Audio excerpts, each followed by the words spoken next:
এবারে দুটি করে অক্ষর বা বর্ণ মিলিত করে একটি করে শব্দ হবে। তাহলে তোমাদের ছাদে কিন্তু তা আছে রাখো।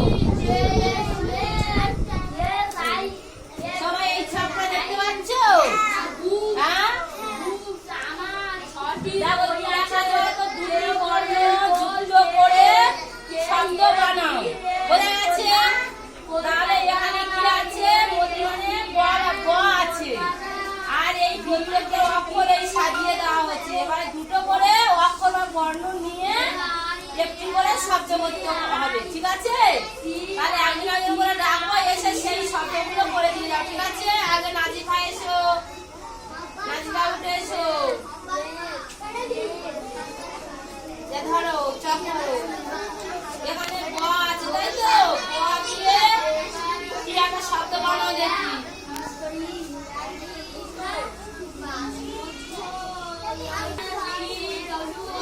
তারপরেরটা দেখো গ আছে, তার সঙ্গে ট আছে, হসে আছে, ল আছে, র আছে, আবার একটা নতুন গ ক ব কটা কি হলো?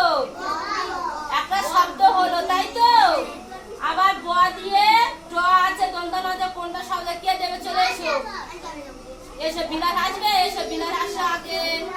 আর বিলাস সহজে পড়াশোনা আছে, তাহলে সুন্দর পড়া করতে হবে। ব সঙ্গে কি শব্দ বানাবে? বানাও, আপনার নতুন শব্দ বানাও।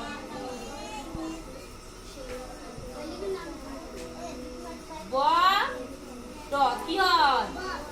বল। যাও জায়গা যাও, আবার কে নতুন শব্দ বানাবে? এসো আবু বাইরা এসো, তুমি তারপরে আসবে। আপনার লেখো নতুন শব্দ কি হবে? লেখো দাদা।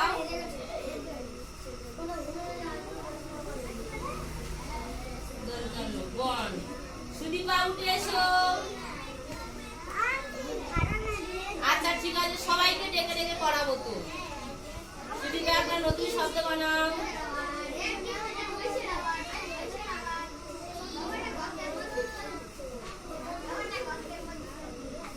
মুখে বলো কি? ব হাসেই বই। হাসেইটা হয়েছে? ভালো করে হাসেইটা দাও, হাসেইটা ভালো করে দাও। ব হাসেই বই, এই তো হাসেই।